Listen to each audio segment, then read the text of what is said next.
I'm Janice Hossteiger. After 3 decades in the marketing business and many years of being an entrepreneur, I've learned a thing or two about marketing. Join me as we talk about marketing, small business, and life in between. Welcome to My Weekly Marketing.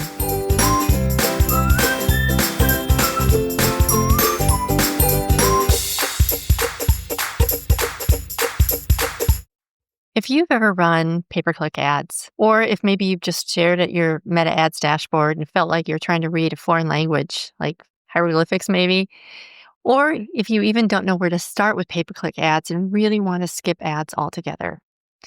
Today, we're finally demystifying this beast. I'm sitting down with Andy Janaitis, the founder and chief strategist of Pay-per-click Pitbulls, or PPC Pitbulls, a boutique digital marketing agency that helps small business scale past 7 figures using Google and Meta Ads.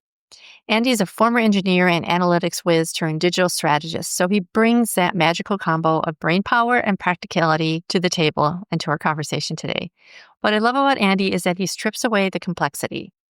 No jargon, no, you must spend $10,000 a month to be relevant nonsense. Just real talk that helps you make confident decisions without being swallowed by the overwhelm of it all. If ads have ever felt confusing or intimidating or felt like an expensive gamble, then this episode was definitely for you. Andy shares some super simple tips that you can literally use today to decide whether Meta Ads or Google Ads are the right move for you. And he has some great tips for making them work. So let's get into my conversation with Andy. Welcome to My Weekly Marketing. Thanks for having me. So let's get right into this because there are so many gems in what you're talking about here today that have a lot of questions for you. So for the overwhelmed business owner, which I feel like is a lot of us, how do we know where to run digital ads? Like, where do we even start the process? Yeah. So this comes up a lot, right? We'll have clients come or potential clients, and a lot of times people will say, hey, I heard about this great technique, or I know I've got to be on Meta Ads, or hey, I know I've got to be running Google Ads and doing this specific tactic that I heard some guru on YouTube telling me about. And oftentimes we like to take a step back and make sure that some of the key fundamentals are in place and that we really understand our goals. Because a lot of times, while we're a paid ads agency, we really believe in the power of paid ads. It's also really easy to lose some money pretty quick if you don't have things set up properly and you know what you're doing to get started. It's not back in the Wild West days where it's like you could slap any old ad together and throw it up on Facebook and bring in some revenue from it.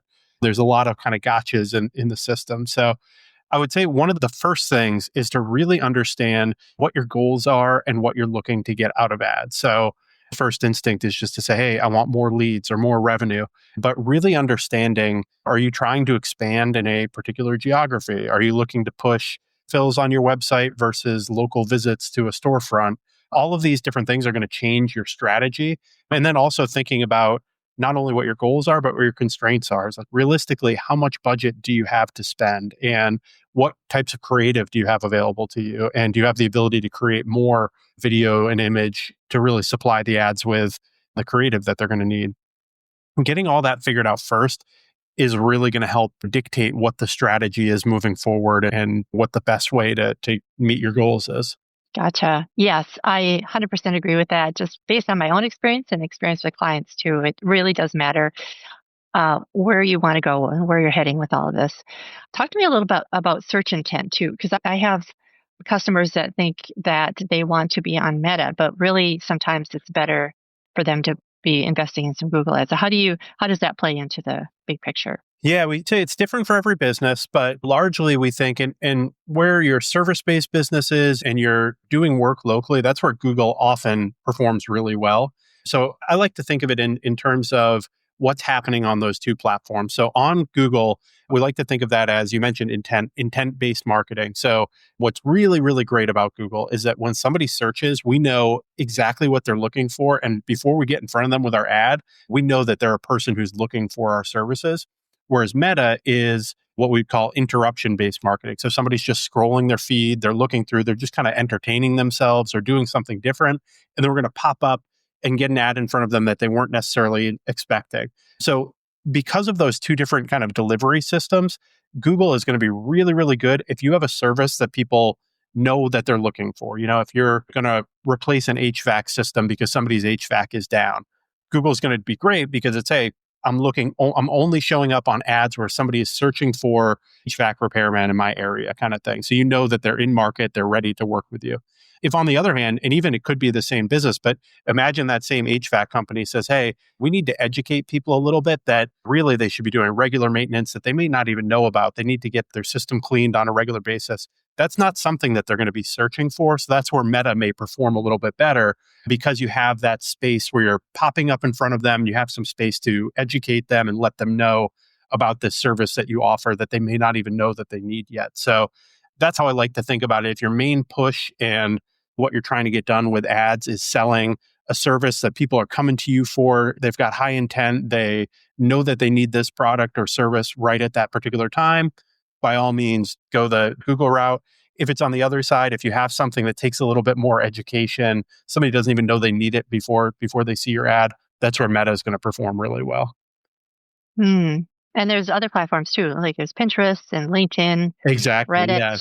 Yeah. I'm glad you brought that up too, because a lot of times people will come to us and say, hey, I've got to be on, or I hear people are doing really well on Pinterest, or, I've got to be on Reddit and advertising there.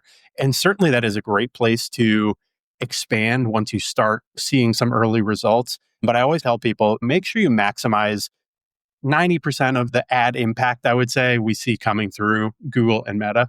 That's why I really focus on those two platforms first. So if you're just dipping your toe in, you're just getting started, start with one of those two big platforms. Don't, it's almost like sometimes people try to get a little bit too clever and try, hey, I'm just going to try this little thing here. And certainly, you'll hit a point where it makes sense to expand into some of these other channels, but keep it simple, right? And just a lot of times you work with one of those bigger platforms and see if you can be profitable there first before going down some of these more niche routes.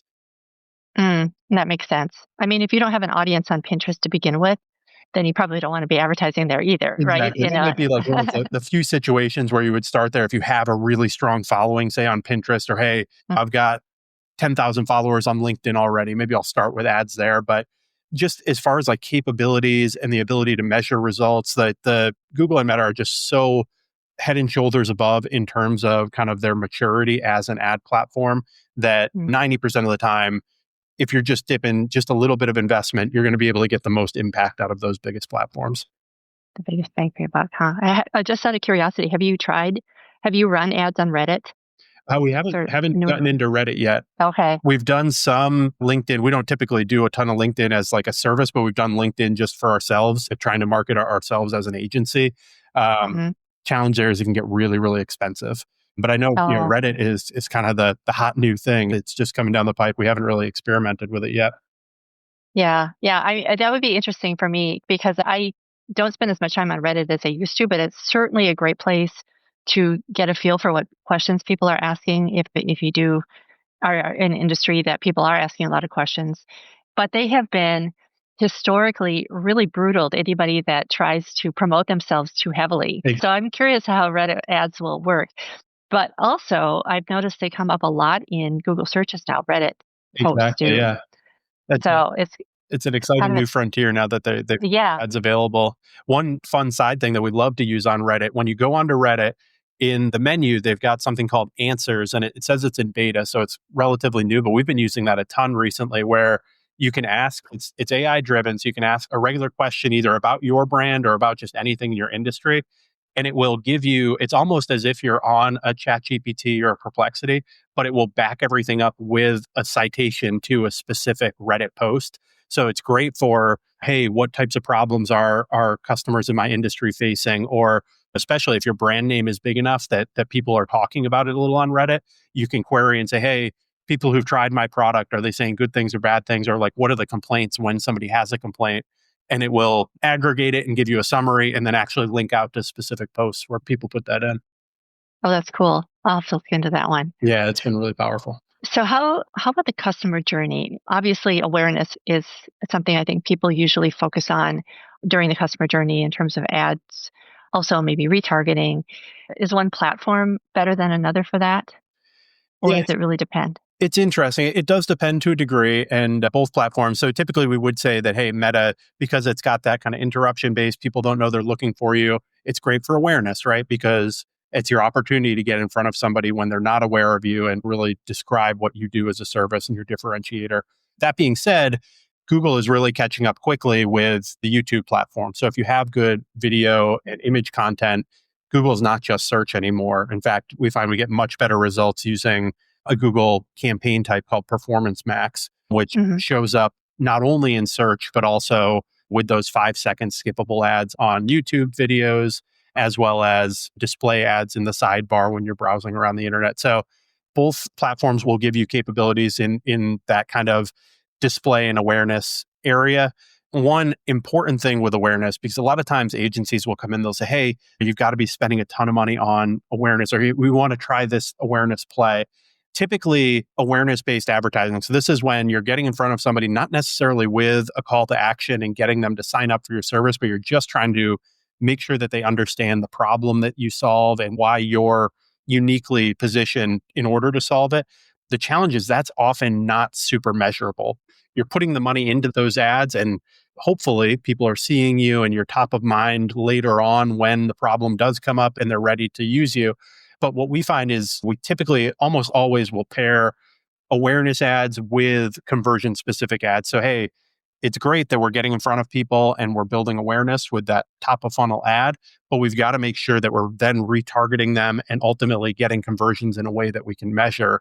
Otherwise, again, it's a quick way to throw some money away if you're spending a couple thousand a month on ads that you hope are getting in front of people. And certainly you can measure that they're getting in front of people, but you hope that they're driving new awareness, but maybe they are, maybe they're not, And that's been something I've been trying on Facebook ads, is just putting out reels of not necessarily even a call to action in them, just to find a warm audience. And then later on, what you're saying is go back and retarget them. But I'm not far enough along yet where I know if it's really a successful strategy. I don't know what you have found with that, but yeah, exactly. We love to use that anytime we're on Meta. That's typically our approach, is kind of a top of funnel where it's pretty broad. Oftentimes, we're not even necessarily talking about ourselves as a company. We're talking about the problem that the person is facing. And sometimes we even take it one step further and say, hey, don't talk about the problem, talk about the symptoms of the problem, right? So, it's right. not that you don't have a strong HVAC provider yet, or hey, you need to find somebody you can trust to come in and solve your HVAC problems. It's actually one step further and say, hey, you're cold in the wintertime or hot in the summertime, really that pain point that the customer is experiencing. That's what we like to do at the awareness and the top of funnel level. And then we can see when people engage with that. So if people watch the video all the way to completion, or people click on the ad to learn a little bit more, that's where now we can say, hey, okay, those ads didn't necessarily have a clear call to action or a clear conversion path, but we do have an engaged audience that came out of that. So now let's retarget them with ads that are a little bit more clear of, hey, we've got a $99 service call, so go ahead and sign up with us so we can come and solve your problem for you. Right. With interruption-based marketing too, I think that's a good lesson to all of us. I think we get a little bit when we're putting an ad together, especially for our own businesses, because I think we have a real blind spot with our own stuff, But it really has to grab them as they're scrolling through the feed, right? So it has to be something that they can really attach to fast. So that initial hook has to be very strong. Exactly. That's so important. So if someone is starting from zero, and let's say they decide they want to do some meta ads, and they figured out they know who their ideal customer is, and let's say, why don't you walk us through what you would recommend, like in terms of a starting point for doing meta ads? Let's say they haven't run any before. Yeah.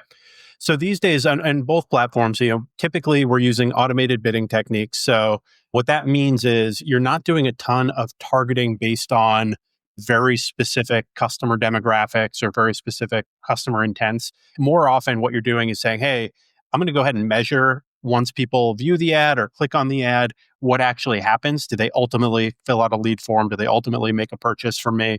And then I'm going to use that information to then go ahead and optimize. And the other piece of this is we're going to use the right creative, the right videos and images that really speak to our ideal client, and our ideal clients are most likely to engage with. And that's how we're going to target who the ads get shown to, as opposed to manually targeting that audience. So all that to be said, the two really important things that you need to have there is, one, a good understanding of who your audiences. And more importantly, like we just discussed, what are the pain points that they're feeling? That's where you're going to start to make your videos and images that you're going to use in your ads all around those kind of points.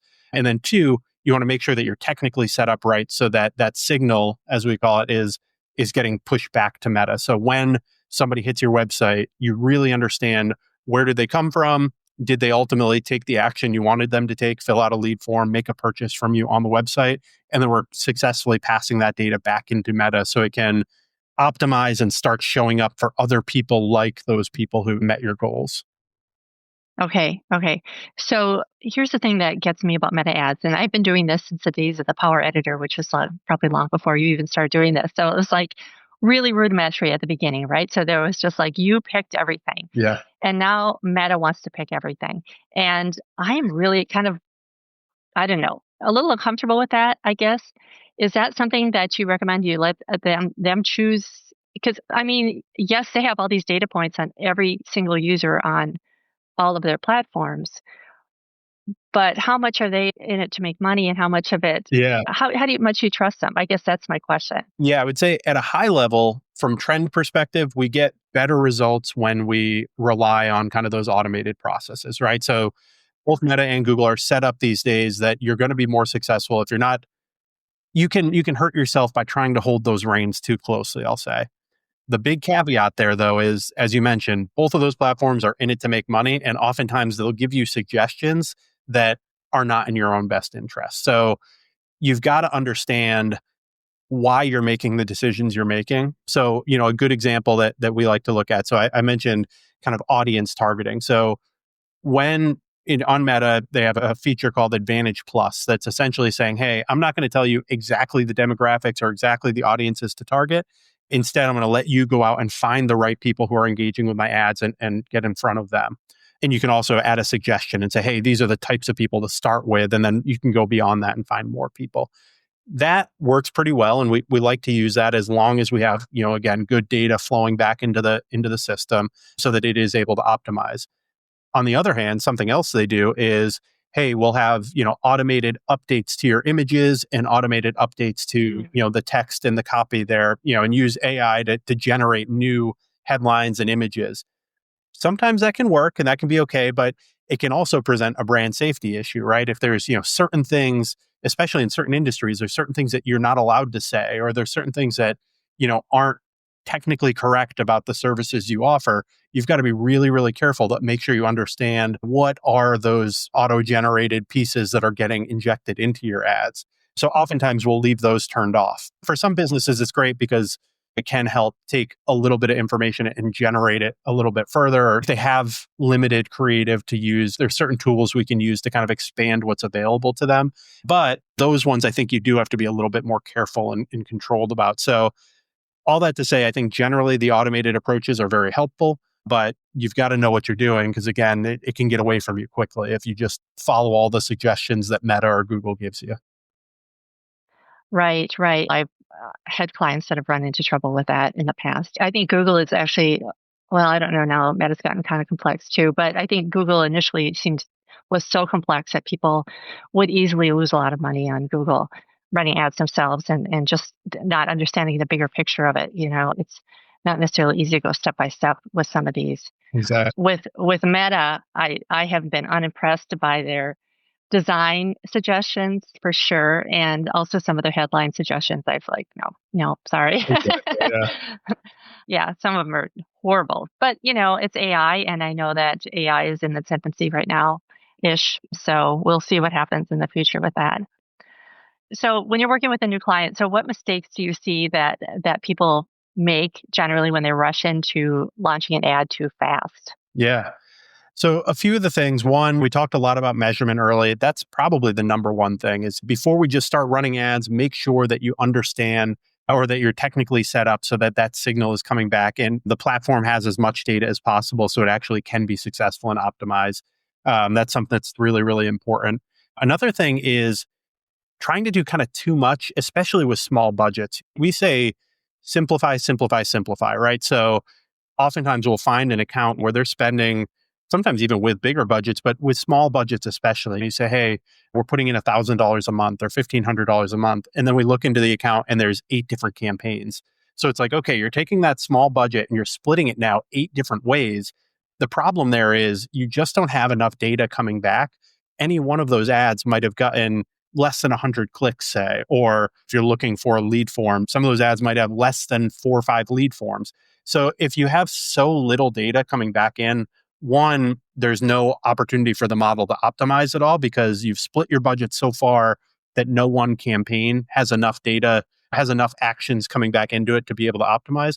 And two, it's very easy to start making decisions poorly when you have so little data to make your own kind of manual decisions on it to say, hey, this campaign is doing better than this campaign. Oftentimes we'll find like, hey, after a week or two is run, if you only have 1 lead form in one and 3 lead forms in the other, that might just be statistically good luck or bad luck for one or the other campaigns. You really need to have enough data in that's to say that, hey, this has a better conversion rate or this has a cheaper cost per acquisition. And not only does it have that over a very small amount of data, but as we start to grow that data, those relationships hold and it's statistically significant. So that's probably one of the next largest mistakes we see people make is just splitting into a million different campaigns or a million different creative types and then making decisions too quickly when there's really not enough statistically significant data in there to make those decisions. Gotcha. So let's say somebody is going to run one campaign. Let's say for a lead magnet, for example. So they do one campaign. Do they split it out still by different ad sets, or do you suggest one ad set and then multiple ads? Let's say $20 a day. Yeah. So small budget. What would be the best way of making that $20 a day really work for them so that they can, number one, see how well things are really performing without being so granular that they miss the mark altogether. Exactly. Yeah. So I do like to split ad sets on themes. So start to think through if we have, and the reason for that is it's easy at that point to roll the creative up and to kind of understand how a different type of creative is performing. So an example I'll give sometimes if you have video versus static, you might have, okay, this is my video ad set and this is my static ad set. And you can kind of see now, okay, how much spend went into each one? How many conversions did I get out of each one? And start to make those decisions. You can break it down even more granular and say, hey, these are my static images around this particular theme, or these are my static images that have text overlays on them, and these are my static images that are clean with no text overlays on them. Or similarly, in video, you could say, hey, these are my founder-driven videos, and these are my customer UGC-driven videos, and break those into different groups. And then inside each of those ad sets, you could say, hey, I'm trying out 4 or 5 different variations. If I'm in the UGC videos, I've got 4 or 5 different pieces of UGC, but those are all kind of grouped together into UGC videos as an ad set. So I think that can work really well just from a measurement standpoint to see where things are coming in. And with that small of a budget, typically what I would suggest is don't set budgets at the ad set level. So what you're doing is say, hey, I've got one campaign. I might break it into a bunch of ad sets, and then I just go ahead and let Meta go crazy with, do I give $10 to this one ad set and $1 to this other ad set, or vice versa, as opposed to setting it and saying, hey, no, I want you to spend evenly across all of those ad sets. Spending evenly will certainly get you a little bit more data in a little more quickly, or make sure that you have data coming into every one of those types of creative that you're using. The downside there, though, is if you only have, say, $20 a day, you have so little data coming into any one, it's tough to, again, hit that level of like statistical significance. So when you let Meta just say, hey, I'm going to spend more in this particular ad set or less in this particular ad set, that's kind of letting Meta say, hey, based on the algorithm, this is what we think is going to perform the best, or this is the ads that we expect to perform the best. So when you have those very, very small budgets, that's where I would lean on Meta to make those decisions as opposed to manually making them yourself. Gotcha. And what length of time would you recommend running something like that? So we typically want to see between 30 to 50, really on both platforms, we'll say just as a rule of thumb, and it's different for every business, but say 30 to 50 conversions before we start making a ton of decisions on turning things off or turning things on, that type of thing. So part of it is going to depend on where your budget is, and is your budget big enough that it's going to push that many conversions in. Obviously, if you have a much larger budget, you can pivot and make these changes more quickly because you have more data coming in. If you have a small budget and you're just kind of dipping your toe, oftentimes, especially at that $20 a day, it's probably going to be a while before you get to that 30, 50 conversions, especially depending on if you have a higher ticket offer. It might be a lot longer before you get 30 to 50 conversions.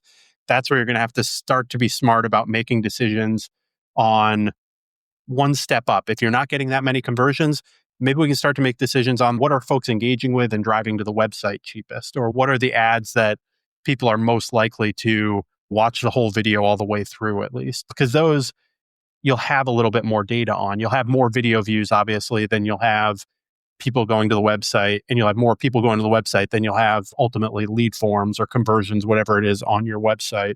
So just kind of thinking through that before you really start making these decisions, you want probably 30 to 50 good data pieces before you start choosing this one's actually performing better than this one. Okay. So just to reiterate, so if you really do have a small budget, say $20 a day, one ad, maybe a couple of ad sets, and up to 10 ads, like you could, with that small of a budget, I'd probably even compress it a little bit further than that. I probably wouldn't spread it that wide, but I'd probably go with maybe one campaign with a video ad set and a static ad set, and then maybe 2 or 3 videos and 3 or 4 images, something like that. Just very rough numbers. It could be different for different companies, but you don't need to go crazy. Like try to test with just a little bit first. Okay. Yeah. So it's just a matter of, it's really a matter of letting Meta decide at that point too, what it wants to show people. Exactly. I would imagine based on the algorithm. Okay. And then, go ahead. I was just going to add too to that. The creative is so important. And a lot of times you'll see gurus out there that are talking about creative variations and, hey, we tested 100 different variations on this specific video before we got to the one that was performing best. A lot of times people get caught up in that type of advice, and a lot of that is really for bigger brands that are spending with much larger budgets. So people will say, oh man, if I'm looking at UGC, I've got to get 10 different creators to create individual pieces of UGC content for me first. And then I'd like variations of hooks and bodies and mix and match all these different things. Ultimately, the number one thing, if you're spending $20 a day, if you're at that level in your business, the number one thing is to really lock in what's your messaging, what's the pain point that you're solving, and who your ideal customer is. And as you start to get those things right, those small variations of, hey, tweaking this hook mixed with this body, or if people even go to the level of like, hey, I've got a blonde creator versus a brown haired creator. It's like those types of decisions and later on will make a lot of impact because the creative really does matter, and some creative goes viral and some doesn't. But at that first stage, like you're just testing your basic messaging. Like don't overthink it. Just get a couple good ads that are your best guess based on your knowledge of the customer of like, these are what's going to resonate with my customer, and test those out first. Don't think about, hey, I've got to have, again, like 10, 20, 80 variations right as you're getting started with a very small budget. Yeah, that can really bog you down too, especially in the creative part of it. You're doing different ads at different sizes, and it just gets to be too much. And of course, there is something you touched on briefly. There is the landing page as well. So if you're sending somebody to an optimized landing page, you want to make sure that content resonates with the ad. Exactly. Yeah. You want to make sure that the content that's in your ad is matching the content that they're going to see on the website. So a simple way for service-based providers, we think that is just make sure you're matching up the offers. If you're describing that, hey, we do a free initial estimate call or a free proposal type call, and then you send people to the page and that offer isn't really listed on the landing page, or, hey, it's more generally like a pricing page or something like that, there's going to be a dissonance there, and that's where people start to drop off. So make sure that you have a really tight path from the information given in the creative to what they're going to find when they hit the landing page. And then that's where it becomes a measurement thing. A lot of times people say, hey, I put in my $20 a day, I ran it for a month, 2 months, didn't really see the results I wanted to get. What do I do next? What do I change? What do I do better? And that's where you can start to look and say, hey, is the cost per click too high? Is it $7, $8 just to get somebody to click to the landing page? Hey, maybe it's a problem with your ads. It's not resonating with them. Nobody's really engaging. Nobody's clicking and getting to your site. Or you might say, hey, my cost per click has come down. I've got good, cheap traffic coming to the site. But once they hit there, nobody converts. My conversion rate is super low. Okay, maybe the ads are fine, but you got to change what's happening when people hit that site and figure out what you can do to add a little more social proof or what you can do to be a little clearer on exactly what the offer is. And a great tool I always like to recommend for people on that landing page side, if you're looking to optimize the landing page, we use Microsoft Clarity quite a bit. It's a free tool and it actually gives you recordings of what's happening when people hit the page. So you'll be able to go back and see, hey, these are the people who converted. How much time did they spend in each section? Or, hey, watch some of the people who dropped and do they all scroll down to the same point and then ultimately drop? Is there a specific point on the page where people start to get confused or they're not seeing the testimonials that they'd like to see, or they're just not comfortable with your service and that's where they drop? Okay, now I know where to go on the landing page and where to edit, where to add new components in. That can be a really, really powerful thing to see the actual behavior of people when they're on your site. So that's Microsoft Clarity is a good free tool for that. Okay, I'll put the link to that in the show notes as well. That'd be great. And the whole process can be extremely frustrating. And I've been at it both as a creator and as somebody who is working with clients to do the same thing. But the numbers do tell a story, and it's usually not personal. I think that was the thing. I think especially as solopreneurs, we kind of take offense initially and think, maybe nobody wants my product or my service or whatever. Yeah. It could feel harsh and painful sometimes. But yeah, looking at the analytics makes a huge difference because then you can see where people are dropping off and where the funnel's getting clogged. And then go ahead and change that. So yeah, I'm glad that you brought that up. So what changes are coming up that business owners should be prepared for, especially to those without a tech team or people running their ads? Yeah. Anything that you know of? So we definitely see increased reliance on AI throughout everything. One of the first places, and we've talked about this at length already, is making sure that you're relying on some of the automated systems. It's not just manual keyword targeting or manual audience targeting anymore. It's really making sure that you give the platforms, you're measuring properly and then give the platforms a space. So that's the first place where automated bidding is getting better and better and better. Make sure you're using the power of that and relying on that tool in both platforms. The other thing on that kind of AI side is it really does change the discoverability. So people aren't necessarily searching the way they were previously, where you search in Google and you get a bunch of links and you click through and do your research on each individual web page. A lot of times you're getting the answer right at the top of those search results if you're on Google, or maybe you're not even going to Google, you're on ChatGPT or Perplexity. So people are getting a lot of information about your business before they ever hit the website or before they ever get to the page. So there's different techniques in the same way that we used to optimize for showing up in the search engine optimization or SEO. Now you've got to think about how are you presenting yourself and showing up in these LLMs. We call that answer engine optimization or AEO. So that's a really big thing that small businesses can start to get ahead of. A great piece of advice I like to say is go to ChatGPT and say, hey, can you show me the companies that are providing X service to this type of customer in my local area, and see if you get mentioned or not. And if you're not, then figure out what is it about those competitors, where are their differentiators, make sure that you're getting that information and putting it onto your website. A big thing for that is using structured data. So things like FAQs work really, really well now because people are asking these questions and getting an answer directly. They're not seeing a list of links. They're actually getting a text-based answer. So figure out what those key questions your customers are asking. Things like, what is the cost to get this particular project done? Or what are some things to think about when I'm hiring an agency to do this particular thing for me? Questions in FAQ sections to make sure that you're showing up and your information is showing up as often as possible in the LLMs.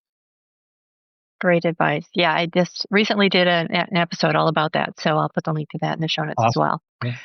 Now you have a checklist, right? That will help people get set up for ads? Yes, yeah. So as we mentioned, there's a lot of fundamentals that people typically need to be aware of. So we have that checklist of those key things that you want to make sure you have in place before you ever spend a dime on ads. It's really important to make sure you've got your website set up properly, you're measuring things, all the things that we've talked about today.